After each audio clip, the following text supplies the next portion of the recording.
সাগরের বুকে জেগে ওঠা নতুন চর বা দ্বীপগুলো শুধু যে বাংলাদেশের আয়তন বাড়াচ্ছে তা কিন্তু নয়, বরং দেশের অর্থনীতি এবং খাদ্য উৎপাদনও রাখছে এক নীরব ভূমিকা।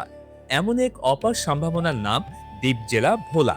ভোলার চর মোহাম্মদ থেকে শুরু করে দক্ষিণ ভেদুরিয়া বিস্তীর্ণ এসব বালুচরে এবার উৎপাদিত হচ্ছে বিপুল পরিমাণ রসালো তরমুজ, যা রীতিমতো চমকে দেওয়ার মতো।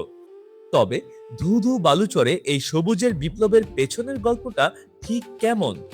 ভোলার ১০০ টাকা তরমুজ ঢাকায় কিভাবে ৪০০ থেকে ৫০০ টাকা হয়ে ওঠে তা জানাবো আমাদের সহকর্মী ফায়াজ আহমেদের ভিডিও চিত্রে। চলুন শুরু করা যাক। তরমুজের জন্য বিখ্যাত দ্বীপ জেলা ভোলা। ইতিমধ্যে তরমুজ কাটায় ব্যস্ত হয়ে পড়েছে কৃষকেরা। চরের পর চর জুড়ে চলছে তরমুজ কাটা ও বিক্রির মহোৎসব।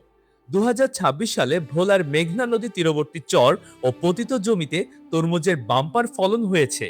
বিশেষ করে বোরহানউদ্দিন, চর ফ্যাশন, দৌলত খান, তজমুদ্দিন এবং মনপুরা উপজেলার চরগুলোতে ব্যাপক চাষাবাদ চলছে, ফলনও হয়েছে খুবই ভালো। কতটুকু জমিতে করছেন আপনারা, যে জমিতে কাজ আমরা 10 কানির মতন দিছি এই জায়গায়। তো কেমন আশা করতেছেন? আলহামদুলিল্লাহ ভালো, 100%-এর ভিতরে 85% ফলন ভালো। ভোলা কৃষি সম্প্রসারণ অধিদপ্তরের হিসাব অনুযায়ী এবছর ভোলায় তরমুজের আবাদের লক্ষ্যমাত্রা ছিল ১১,২৪৯ হেক্টর জমিতে, কিন্তু লক্ষ্যমাত্রা ছাড়িয়ে তার চেয়ে বেশি ১৮,৩৮৩ হেক্টর জমিতে ভোলা জেলায় তরমুজের আবাদ হয়েছে। প্রচুর পরিমাণে তরমুজ করা হয়েছে। এখানে প্রায় কয়েক একর জমিতে প্রচুর পরিমাণে তরমুজ করেছে তরমুজ চাষিরা। আপনারা যদি একটু সামনে যদি লক্ষ্য করেন, এইখানে যে তরমুজটি রয়েছে এই তরমুজটি কিন্তু এখন প্রায় বাজারে তোলার মতো, মানে এই তরমুজটি এখন কাটার মতো অবস্থায় চলে এসেছে। আর একটা তরমুজ ছোট থেকে এরকম বড় পরিপক্ক সাইজে, মানে বাজারজাত করার মতো অবস্থায় আসতে আনুমানিক 3 থেকে 3.5 মাস লেগে যায় একজন তরমুজ চাষির একটা তরমুজকে এই সাইজে আনতে। আর যতটুকু আপনাদেরকে আমার মাধ্যমে জানাতে পারতেছি, আমাদের এই ভোলা জেলার বিভিন্ন চরাঞ্চলে এই বছর প্রচুর পরিমাণে বিভিন্ন জমিতে, এরকম উঁচু জমিতে প্রচুর পরিমাণে এবার তরমুজের বাম্পার ফলন হয়েছে। এখানকার রসালো মিষ্টি তরমুজ খেতে বেশ চমৎকার।